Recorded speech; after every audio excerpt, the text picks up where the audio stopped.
Welcome back. As we promised our dear viewers, the main part or the main segment of this edition of our breakfast show is going to be totally dedicated to renewable energy. The whole world is really facing a real challenge. Renewable energy is the future of the planet. And every country which took that into consideration and paving the way for the coming generations not to think about fossil fuel and about oil and about coal or whatever, this is going to be the main gift any political leadership is going to give to the coming generation. Egypt is on the right track. And to continue on that and to speak in detail about this, we are very much delighted and honored to have with us live here in the studio Professor Dr. Magad Karam, Deen, the Executive Director of the Regional Center for Renewable Energy. Thank you very much for being with us, sir. Thank you very much. Let's start immediately, as we do have a lot of questions. Let's talk about the most recent projects in the field of renewable energy that even as we speak are taking place on the ground. Egypt is keen to continue with such projects. Well, first of all, you introduced a wonderful concept of going to the future, yeah, and relying on renewables in contrast of fossil fuels. And in fact, what we are seeing now is the transition toward a fuel mix. Mm-hmm. For coming 10, 20 years, 30 years, we will see a higher share of renewable energy installations compared to the existing fossil fuel installations. And then gradually we will reach a future that we can assume somehow that it would mostly rely on renewable resources, or at least clean technologies, if we include natural gas, for example, because we are rich in natural gas. So this is one aspect. So I really praised your introduction. Thank you very much, sir. The other side that we were hearing about Dr. Zay Hawass just a few minutes ago. And you know where is the first worldwide solar thermal power plant was installed? It was installed here in Egypt, in Magad, in 1913, more than 107 years ago. Yeah. And it was installed by one of the I would say the fathers of the science of solar energy worldwide.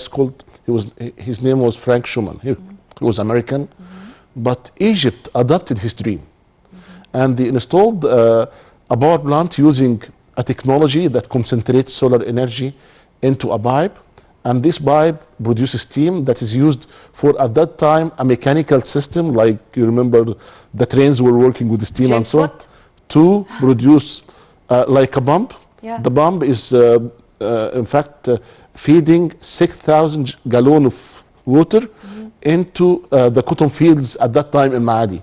So at that time, this was a historic event worldwide. It was marked at the starting of the solar era worldwide. And at that time, it was published in the New York Times, for example, in the most distinguished scientific magazines. So the American dream was realized here in Egypt, yes, more than 107 years ago? Yes, the first solar power plant in Egypt. And again, after 107 years, after 105 years, let's say, we installed the largest complex of solar energy. The one in Aswan? The one in Aswan. Okay. And you can see that we are making the history also, not only antiquities and the ancient history, but we are making the history of the new era of energy. And we are continuing now for about 30 years. We have discussed this before in other episodes.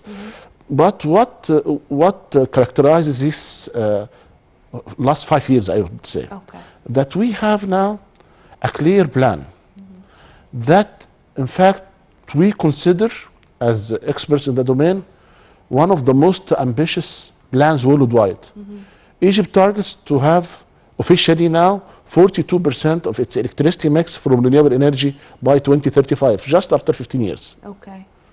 Nevertheless, just last week, His Excellency the Minister of Electricity, Dr. Shakir, announced that there are now ongoing studies that under, I would say, investigation, that they are thinking that we may reach up to 60% even Egypt are studying now the possibility of reaching more than 60% of its electricity mix from renewable energy within the coming 15 to 20 years. Based on what, sir? I Based- mean, this increase from 42% to 60%. You can think now we are about 10. With the increase from 10 to 40 and to 60, how Okay. this would be achieved. Yeah. This is a clear pipeline of projects. And when you think about projects, you are thinking about investments. Investment, job opportunities. Exactly. Socioeconomic dimensions. that, Dimensions, industrial zones, because every local industrial manufacturing. zone, Yes, yes. it would depend on that. I mean, And I build would- it and they'll come. The Americans are saying so, and this is exactly what we are doing on the ground, I think. Exactly. That we are walking the talk. We have been hearing a lot for 30 years about targets, but what was achieved is not that much. Right now, what is happening that we have a clear pipeline of projects.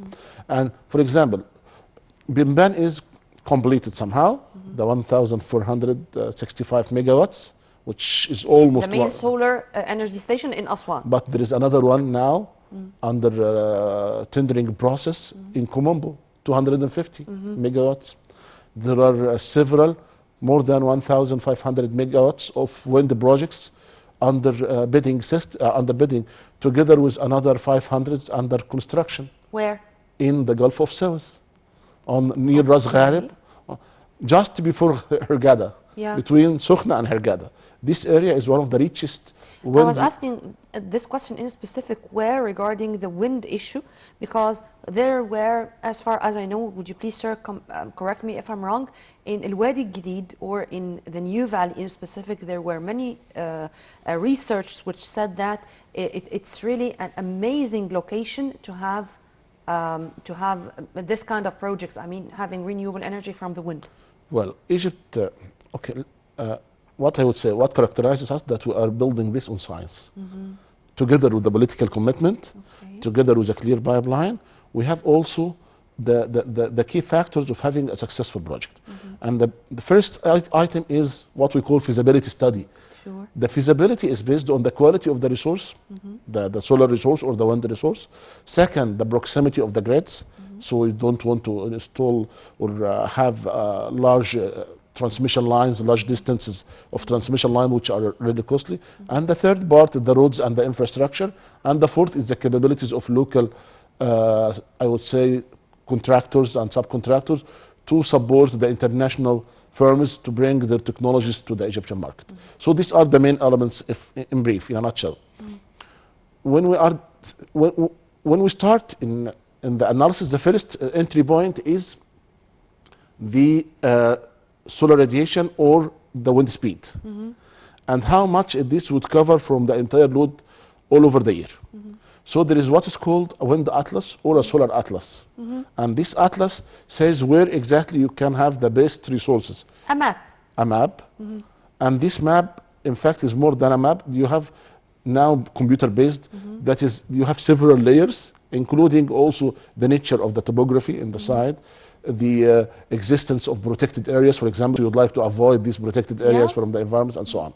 So the wind map of Egypt, the wind atlas of Egypt, characterized that we have in the west side of the Nile, as you said, there are nearby Swift, and then you go to the western desert. We have good spots. Yeah.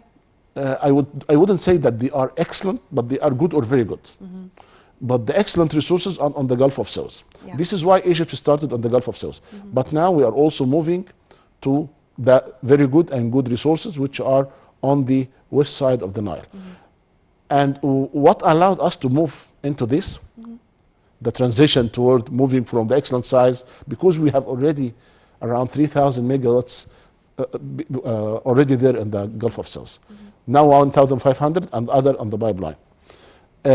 And the technology itself, do you imagine that the blade of the wind turbine is larger than the Boeing 474? Oh. You can imagine that? Yeah. The hub height of the turbine that we see like a fan, but it is we call it a wind turbine. Turbine. Yes. This, the hub height is now reaching from 80 to 100 meters above the ground. It's the largest rotating machine all over the world is wind turbines now. So wind technology, solar technology, pumped storage facilities, hydro. We have been always, we have consumed all the hydropower we have. But in reality, there is a potential now. We have mountains in several places in Egypt, and we can pump water into the top of these mountains, then use the electricity during night, like the concept of the high dam, Yep. during the peak time. And we have the peak time late afternoon or during the night. So there is another also hydro. This is a renewable technology.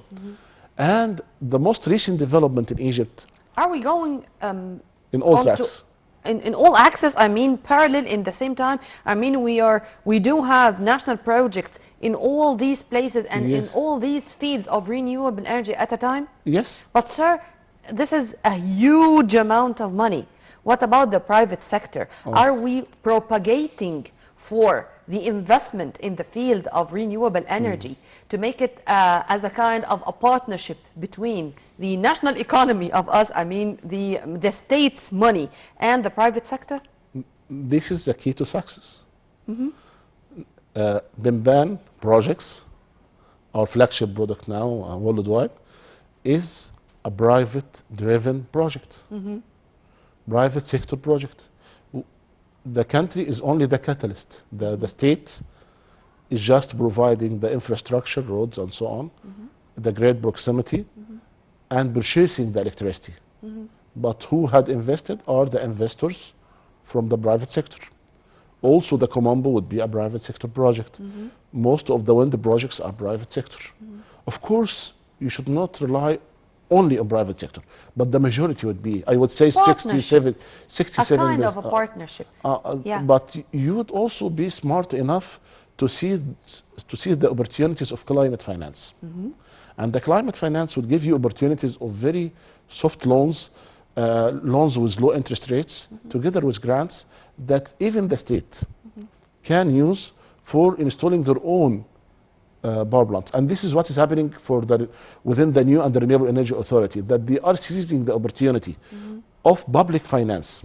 So you have a mix now of public finance, private finance, and also, not only in Egypt, but all over the region, there is now public-private partnerships that you would go into partnerships in some parts of the project, which allows mixing the finance. So as a country, I'm inviting the international financial institution as Egypt to finance the private sector, while the Egyptian government is providing what is called sovereign guarantees that ensuring that the long-term power purchase agreement that is signed with the private investor would be secured, that we are going to pay monthly and yearly for the 20 years or 25 years. This is a lifetime. Sir, it's a national security matter. So So you can see that. But again, about the recent project, right now, Egypt has around 6,000 megawatt of installed capacities from renewable energy. And this represents around 20% of the peak load. 20% of our peak load. Peak load means that the highest electricity demand during the day or during the year. So we have already reached the target that we were hoping to reach in 2022. We have reached the target early 2 years. Yeah. This is one thing. For the future, what is happening now that there are projections where to go, what are the priorities of technologies. So it's clear now for us it's solar, wind, but also Egypt is kickstarting a national program for waste to energy, and we were discussing this earlier. Yeah. And this program, in fact, what you need to trigger a program is... Beg your pardon, sir. We do have some technical difficulties here. We are going to turn back right after this.